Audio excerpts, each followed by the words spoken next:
जय श्री राम, हर हर महादेव। आज हमारे प्रिय मित्र, छोटे भाई, हम सभी के बहुत करीब, हम सभी के दिल में रहने वाले, हम सभी के दिल में वास करने वाले, बहुत ही प्यारे दुलारे, हम सभी के लाडले छोटे भाई मित्र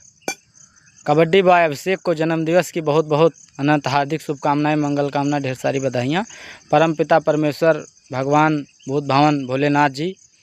और आप पर ऐसे ही कृपा बनाए रखें। आप ऐसे ही हंसते मुस्कुराते रहो हम सभी के बीच में, हम सभी के साथ।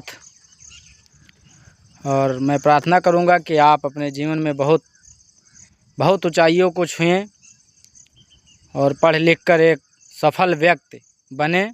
और आपके आचार विचार व्यवहार सदाचार से लोग प्रभावित हों, आपका मान सम्मान बढ़े संसार में, आप उन्नति प्रगति के पथ पर सदैव